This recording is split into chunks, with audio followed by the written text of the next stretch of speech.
Tonight, two big stories breaking this evening in the presidential race. First, at least 3 new women come forward to publicly accuse Donald Trump of groping them against their will. Growing calls tonight as well for accountability from the Clinton campaign, as more damaging emails are leaked by WikiLeaks, raising more accusations of anti-religious bigotry and anti-Hispanic comments now, too, within Hillary Clinton's inner circle. Welcome to the Kelly File, everyone. I'm Megyn Kelly. Just another night in 2016. We'll get to the latest on Trump and women shortly, but first to the Clinton controversy. As we first reported last night, the emails obtained by WikiLeaks were sent several years ago. Among those included on the exchanges, Clinton campaign chairman John Podesta and Clinton campaign communications director Jennifer Palmieri. In these messages, people of faith are insulted, and there are even suggestions that the Catholic Church doctrine needs to be overthrown by Clinton's team, which apparently knows better what's good for us. The Clinton campaign argues there's nothing to see here, there's no bigotry, and they blame the whole ordeal on the Russians for exposing the emails in the first place. But the Trump campaign was quick to pounce on the story. The new emails also show members of the Clinton team viciously attacking Catholics and evangelicals. They attack Catholics and evangelicals viciously. And that won't be tolerated, but it won't be tolerated by the voters. In moments, we'll speak with Bill Bennett, a Catholic and a Trump supporter, about the political fallout, along with Democrat Julie Roginski.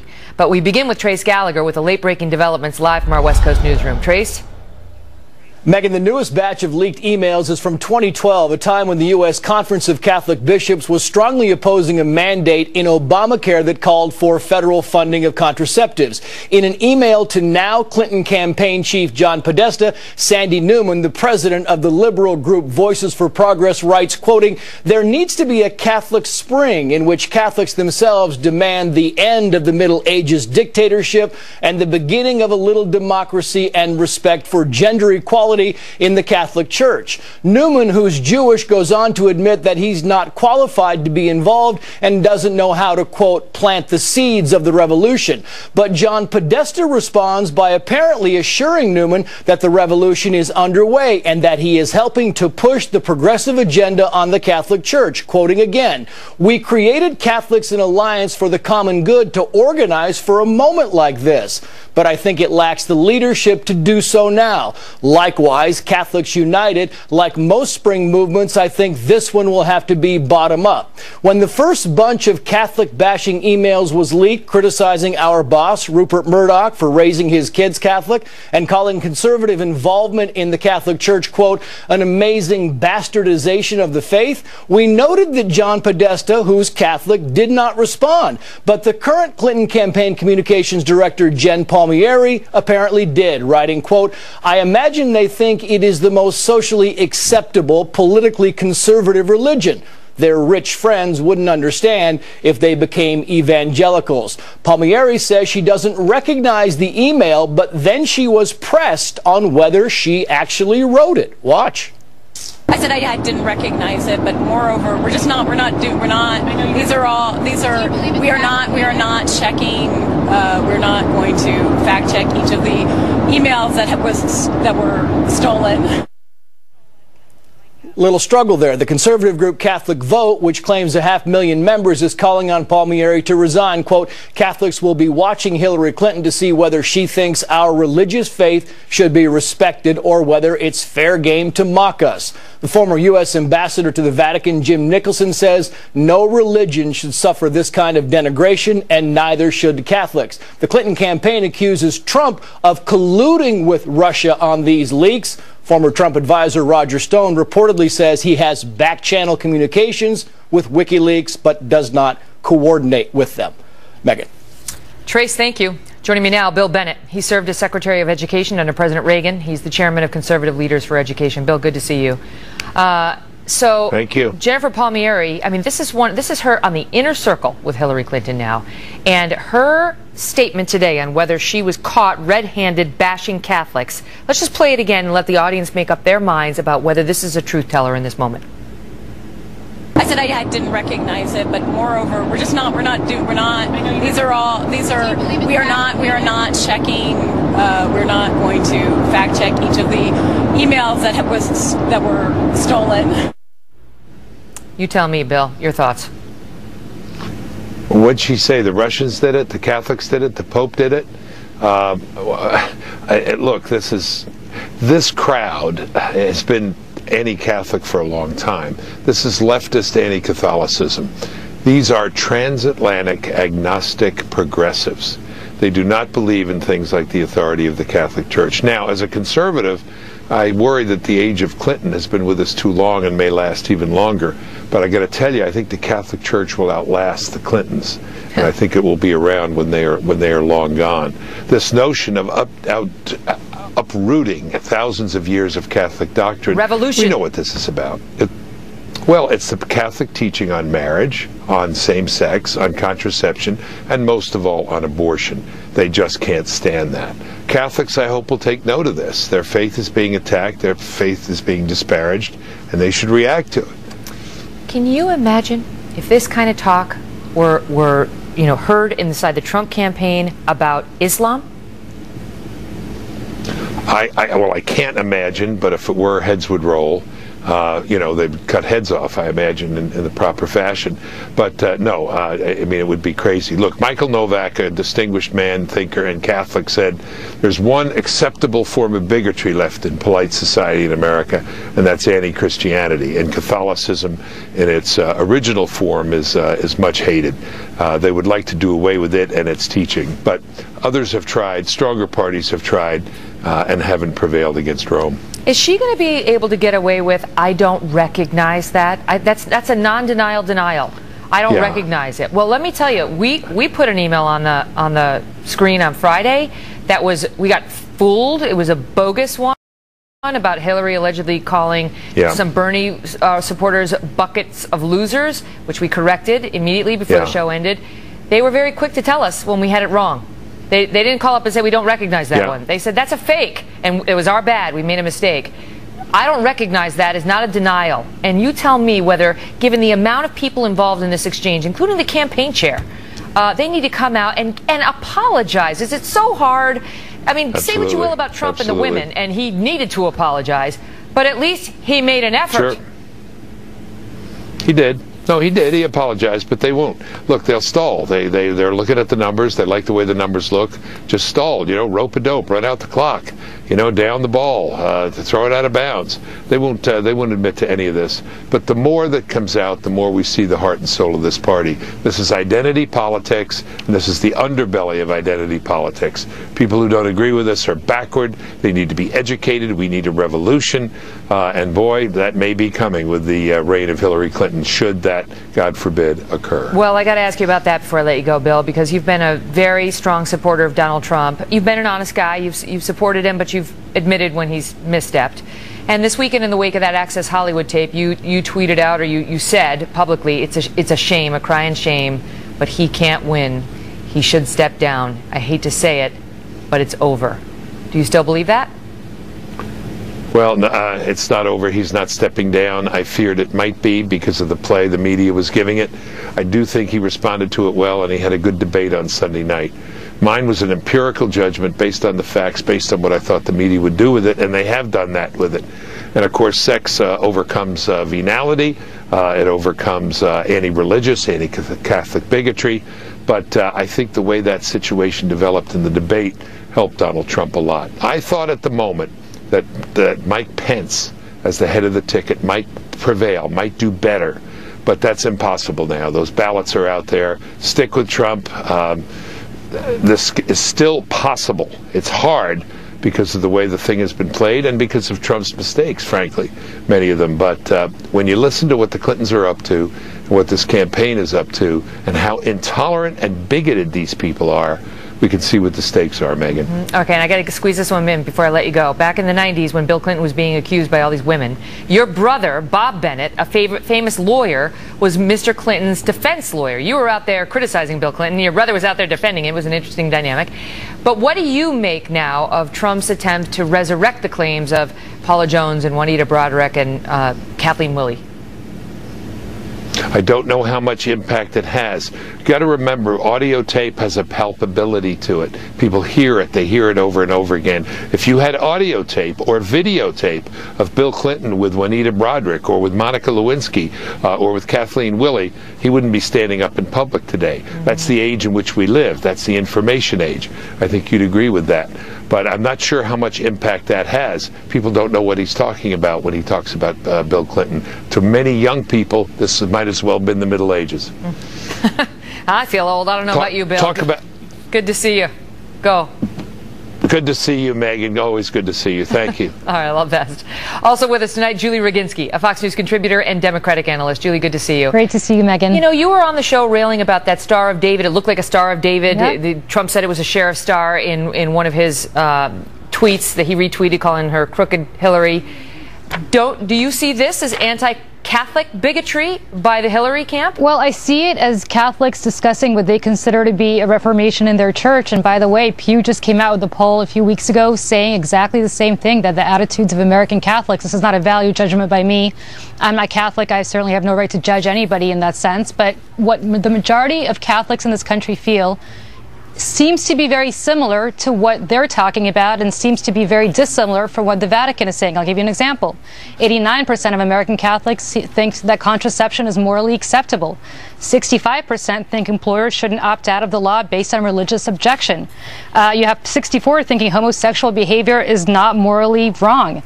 So if you look at those statistics, you look at the fact that the majority of American Catholics seem to agree with what Jen Palmieri and John Podesta seem to be saying in those emails. You're being very charitable in your description of the emails, which are very pejorative in their tone. Very. But they're pejorative, yes. I agree they're pejorative in their tone. I also agree that they're pejorative in their tone towards the hierarchy of the Catholic Church. Also towards a couple of Latinos. Maybe you saw those where they referred, in August of 2015, Podesta, the campaign chair, urged Mrs. Clinton to reach out to Latinos. The email subject was needy Latinos and one easy call. And he went on to list Federico Pena, Bill Clinton's Secretary of Transportation, and former New Mexico Governor Bill Richardson as the two needy Latinos she should woo.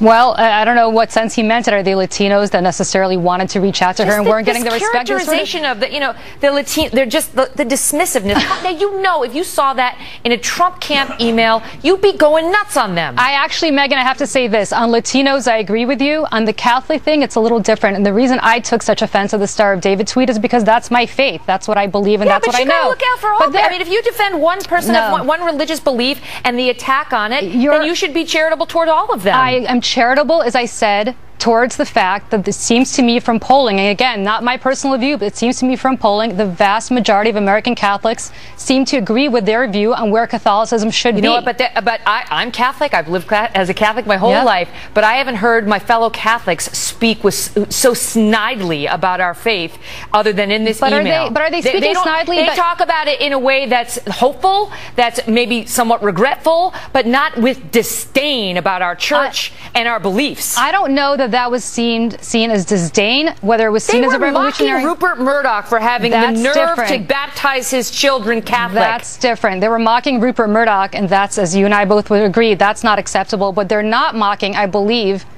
is the Catholic Church where it is in America today. What they're saying is that where the Catholic Church, and specifically the majority of Catholics... You can't mock a man's decision to baptize his children. I'm not disagreeing with you on that. It's not mocking Catholicism or the church. That's what it is. That's why they raised it. Different. I disagree with you on that. I think they mocked... There's no excuse to mock a man for practicing his faith the way he wants to practice it.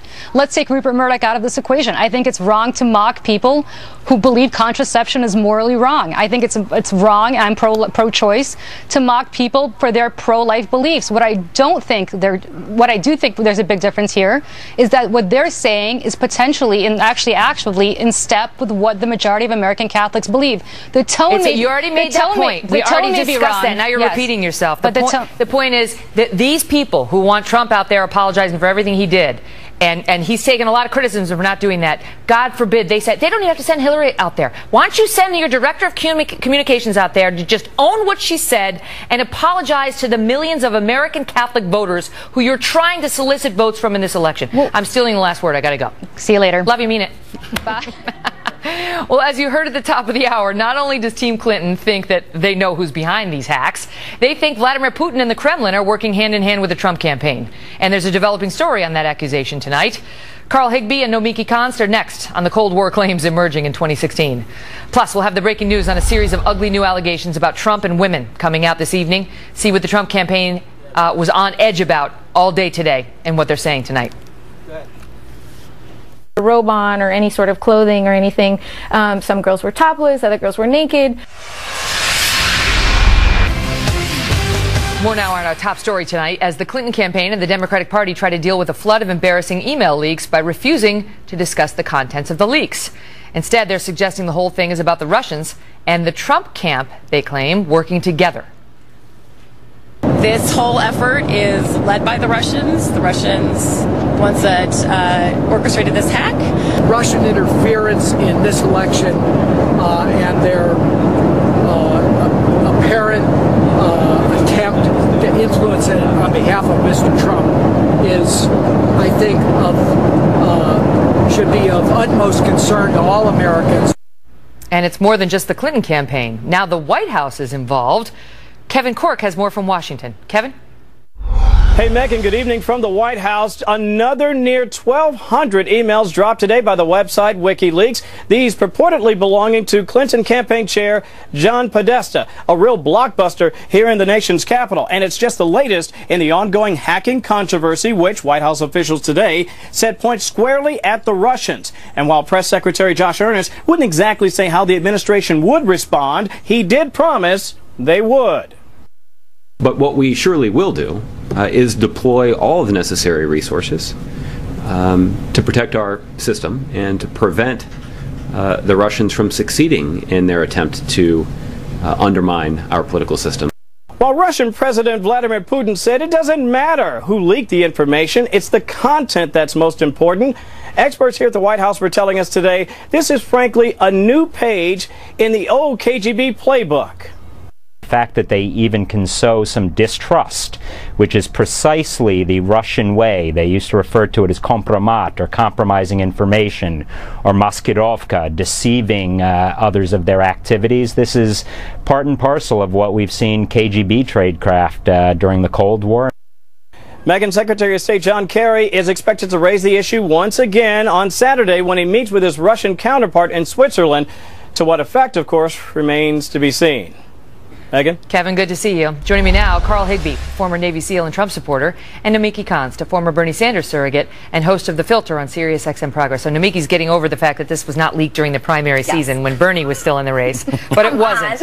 It wasn't. And you know, as hard as we've been on Team Hillary for what the content of those leaks, they do have a point that Russia messing with an American election is deeply problematic on a number of levels. Absolutely. It's a good Democratic friend of mine said this today. He says it's as if we were too focused on the documents from Watergate and not enough on the break-in. That's what we need to be focusing on, is the break-in. That's the illegal matter. And, you know, it is true. All intelligence officials say that Guccifer and the DC leaks and WikiLeaks, Guccifer provided the leaks to DC Leaks and WikiLeaks. And Guccifer is directly related. It is funded. It is controlled by the Russian intelligence agency. So there's an absolute connection between this. And the timing couldn't be more unfortunate. And not only that, Roger Stone, who was an advisor to Donald Trump, Paul Manafort was on the books for with the Ukrainian party that was controlled by Putin. You have General Allen, who was in negotiations with RTTV,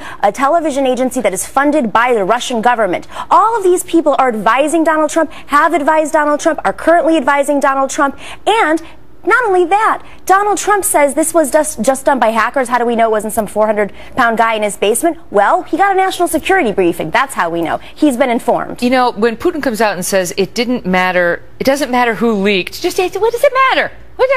Just look at the content. You're welcome. That's what he's trying to say. Look, it's kind of a tell. Yeah, the Clinton campaign would love to make this about Russia because it takes the pressure off what the content of the emails is. Look, the fact of the matter is WikiLeaks has dropped bombs on Republicans. They've dropped it on Democrats. They're going to continue to drop this. But what a Hillary Clinton campaign wants to do is take the pressure off of what's in the actual emails. The fact that they're talking about Catholics, the fact that they're talking about all the internal workings of the campaign that are just really negative right now.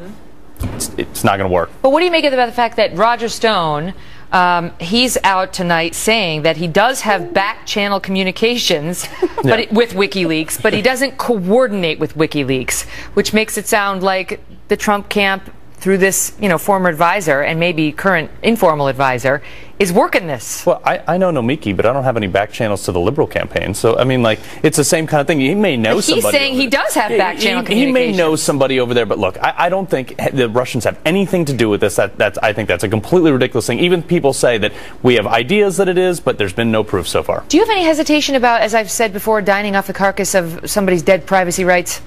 I mean, Podesta's, Palmieri's, everybody's the thing is, the media, not all media, but some media has thrown the cloak of invisibility over Hillary Clinton. It's coming out through WikiLeaks now, and they don't know what to do. They don't know how to. They're in crisis mode. What would Donald Trump do if suddenly Russia hacked his taxes? How would he feel about that? Well, somebody did hack his taxes and they put it out. Well, but Russia, they leaked it. By the way, General Allen endorsed Hillary. Excuse me, General Flynn. Okay. I'm getting my generals mixed up. Thank you for fact-checking me on that, General Flynn. Somebody did dump 1 year of Trump's taxes, and guess what? He was like, look, you dumped my taxes. Oh, well, get over it. Well, that seems like it was a leak by somebody who knew Trump or who had, I know it wasn't. He dealt with it and got over it. It didn't seem like a leak. Although, what the hell do I know? Take responsibility. Great to see you both. Thank you, Megan. Less than 1 week ago, Donald Trump was heard on video talking about groping women. And tonight, there is an explosive series of allegations from multiple women claiming that indeed it happened to them. Chris Stirewalt and Dana Perino join us next on That Breaking News. Plus, dramatic developments on the polling front. Can you spot it in this map here? Larry Sabato is here to explain. He'll tell us what this change means for Election Day. Don't go away. Breaking tonight, it's been just 5 days since we first saw the video revealing vulgar comments about women made by Donald Trump in 2005. I better use some Tic Tacs just in case I start kissing her. I'm automatically attracted to beautiful. I just start kissing them. It's like a magnet. You just kiss. I don't even wait. And when you're a star, they let you do it. You can do anything. Whatever you want. Grab them by the you can do anything. That moment will become the subject of the very first question at the presidential debate just 2 days later, when Mr. Trump was pressed by the moderator, Anderson Cooper. You described kissing women without consent, grabbing their genitals. That is sexual assault. You brag that you have sexually assaulted women. Do you understand that? No, I didn't say that at all. I don't think you understood what was said. This was locker room talk. Are you saying that what you said on that bus 11 years ago, that you did not actually kiss women without consent or grope women without consent? I have great respect for women. Nobody has more respect for women than I do. So for the record, you're saying you never did that? Things that, frankly, you hear these things are said. And I was embarrassed by it, but I have tremendous respect for women. Have you ever done those things? Women have respect for me. And I will tell you, no, I have not. Now the Republican nominee is facing new scrutiny tonight as several women come forward claiming they are victims of his sexual advances. First, Jessica Leeds comes forward tonight, who says she was on a flight more than 30 years ago with Trump, wound up sitting next to the young businessman in first class of a commercial air flight.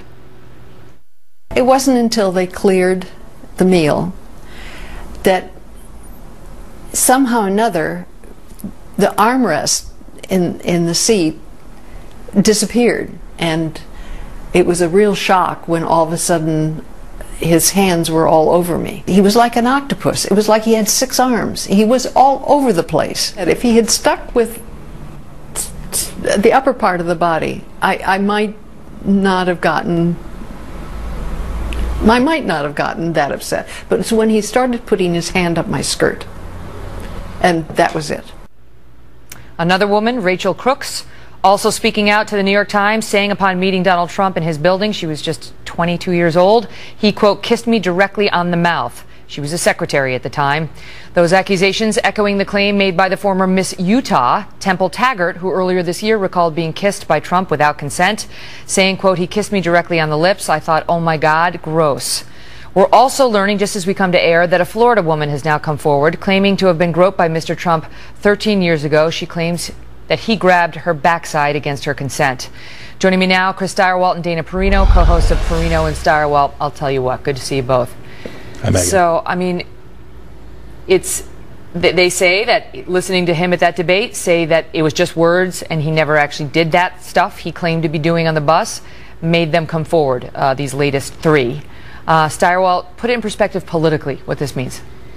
Well, look, we now have a perspective on why Trump took the bellicose attitude that he did in that debate on the subject. Instead of being contrite, he was on the attack and presented Bill Clinton's accusers from the 1990s and before against him.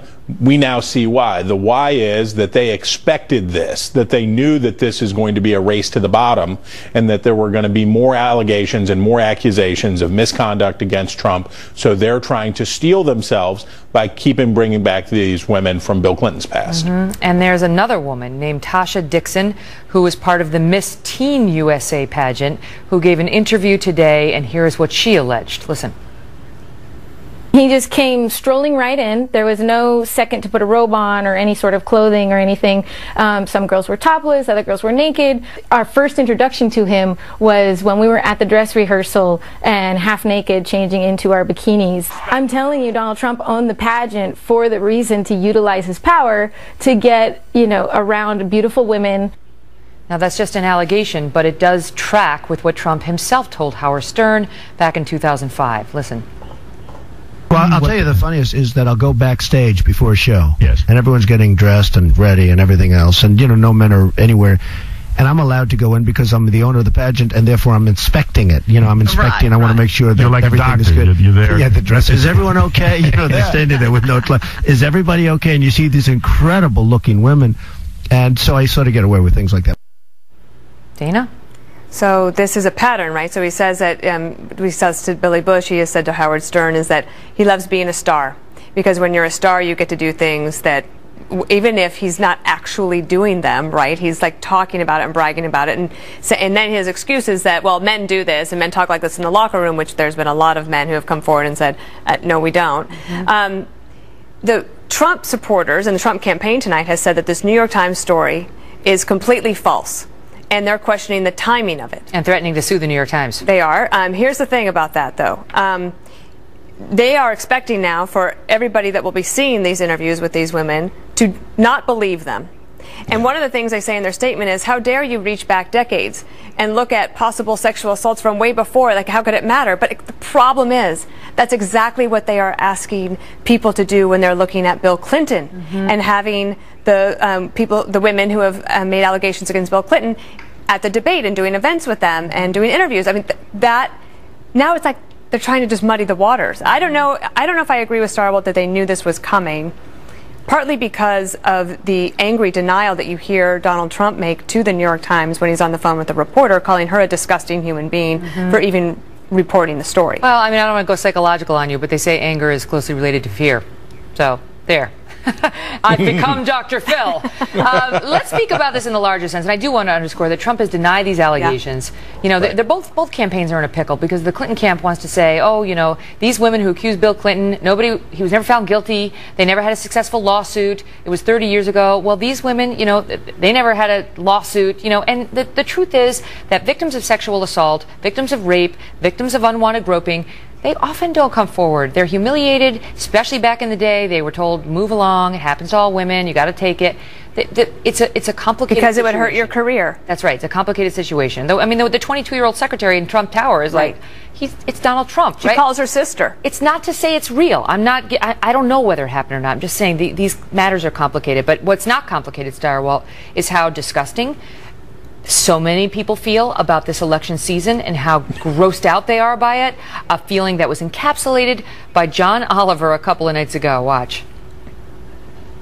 Let me just remind you that last Sunday I told you if you looked above the clouds you would see rock bottom. But if you look up there now, just way up there, all the way up high, you will see right up in the distance where we were this time last week. Because since then, we have sunk so low, we are breaking through the Earth's crust, where drowning in boiling magma will come as sweet, sweet relief.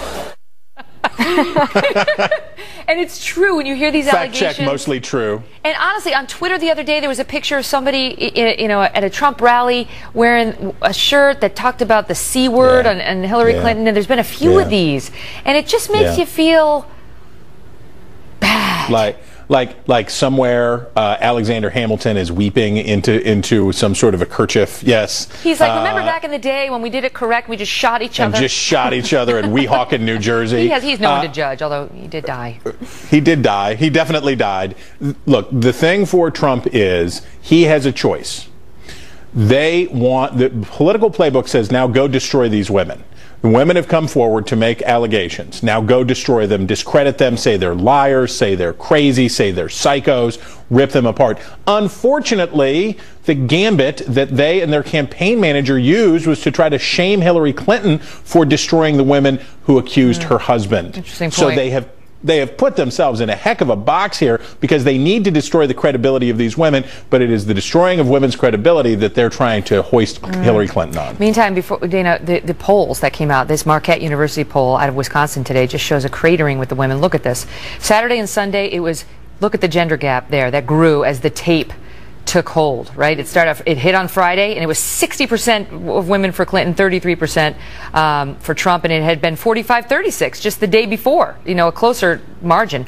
And then it evened out over Saturday and Sunday to 56-23. If you look at the gender gap in all the states, the 538 blog put this together today, and you can see, she's killing him with women. He's beating her with men. You can see this, but his numbers are, he doesn't have as big a margin. Her margin with women is getting scary for him. And I think there's probably a lot of women who thought, I would never vote for Hillary Clinton, who are being presented with that choice. The other thing that's very interesting in terms of a statistic, and the Trump campaign has known this from the beginning, and so has the Hillary campaign. In 2016, the entire electorate of eligible voters, 31% are single women. Okay, and that is going to continue to grow. So when we have the big fight after the election about what the Republican Party is going to look like going forward, that obviously has to be a consideration, because that is not going to change. Right. The women, they're everywhere now, as it turns out. And they can vote. Wait a minute, what? All that crap about equality, they apparently really mean it. It's like, like we actually want to be treated as equal citizens. It's so crazy now. Okay, great to see you both. Bye, guys. And in just 1 week from tonight, for the first time ever, a Fox News anchor will be moderating a general election presidential debate. I know, we're very happy about this. Award-winning journalist Chris Wallace, widely regarded as one of the best questioners in the business. Did he write this? Will moderate the all-important final debate between Trump and Clinton. This make-or-break event, less than 3 weeks before the historic election of 2016, will be held in Vegas, baby. October 19th. It's Wednesday night, Vegas. Best place to watch the Fox moderated debate is, right here, Fox News Channel. And then stay tuned for a special Kelly File Live at 11 p.m. that night with a complete wrap-up and analysis of the night's biggest moments. I've seen all the questions, and I'm handing them right now to both of them. No, that's not what we do. Okay, I haven't seen any of the questions either, which is sad because I'd like to. Anyway, 27 days to go, and the electoral prediction map is shifting yet again. Larry Sabato is here on the red states, the blue states, and the state of the race next.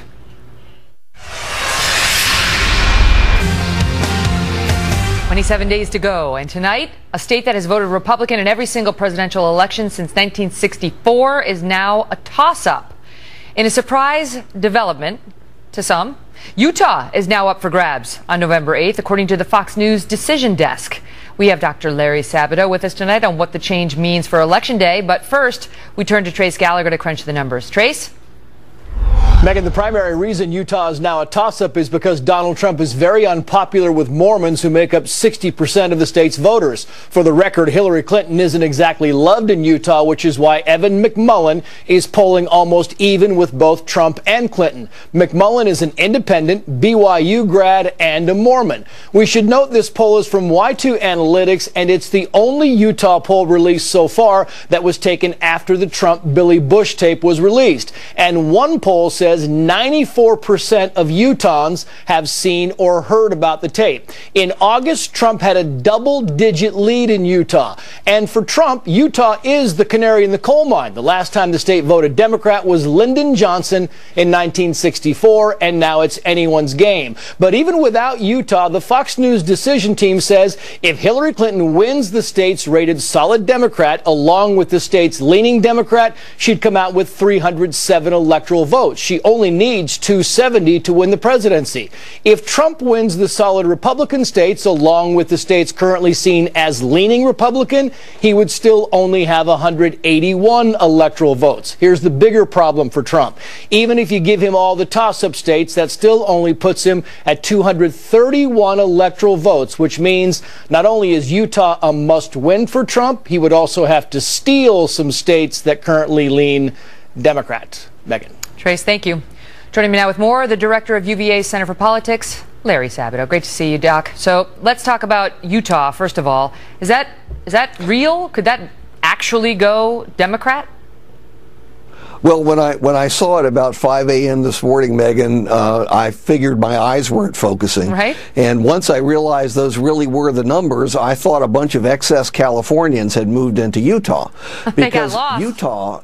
Exactly. They got lost and wandered in the desert. Utah, as Trace just said, reliably Republican, and we're talking about 70% Republican. Ronald Reagan used to get over 70% in Utah. So it's a shock. I always say this, Megan, I want to see confirmation. This is the first poll that shows it being effectively a three-way tie, and you always have questions, particularly when an independent does this well, though there are reasons. He is a Mormon, BYU grad, and clearly the Mormon population is not terribly keen on Donald Trump. And, of course, Mitt Romney, who has a lot of influence in Utah, is not either. That would be interesting. Mitt Romney didn't make much of an impact when he came after Trump in the primaries, but perhaps he's playing a role in denying him those electoral votes now. Meantime, you say Florida, Ohio, and Arizona, another state that's usually red, are likely or safe Republican now. Do you believe that? Do you believe Florida and Ohio are safe Republican? Oh, no. Our map has Florida leaning to Clinton, Ohio leaning to Clinton. We still have Arizona with Donald Trump, but I have to tell you, my notes are wrong here. Privately, some of the trackings for both Arizona and Georgia are suggesting that Clinton is very competitive in both of those states. If Trump loses either one of them, he's cooked and done. He can't lose. Wait, either one of which? Arizona and Georgia. Arizona and Georgia. Florida, of course, he's done if he loses Florida. Yes, but right. Already Clinton has a lead there. The average is about 3.5, 4 points in Florida. She's ahead a little bit in North Carolina. She's ahead a little bit in Ohio in the polling average. They can still change. But, I'd be concerned if I were on the Trump camp about some of these red states, not just Utah, but also Arizona and Georgia. Because now the Priorities USA Super PAC is actually moving beyond the race for the White House. They're targeting more the other races, focused on the Senate and so on. And some Democrats are saying, well, they're extremely confident they're going to capture control of the Senate because everybody's going to go to the polls, they believe, to support Hillary. Do you believe that? Do you believe control of the Senate and even the House may be in danger? Well, certainly the Senate is. I'd be very surprised if the House flipped. The Senate could go either way. We've got it 47 Republicans, 47 Democrats with 6 toss-ups, and those toss-ups will determine the control of the Senate. Great to see you, Larry. Up next, thank you. Republicans and Donald Trump signs. Stay tuned. In an election cycle that has both campaigns rocked by R-rated controversies and behavior allegedly bordering on the criminal, this next story may seem a little tame by comparison. But Republicans in one small Connecticut town decided they had enough with their Trump signs being run over, ripped off, and generally vandalized. And they decided to get even. Trace Gallagher picks up the mystery from there. Trace?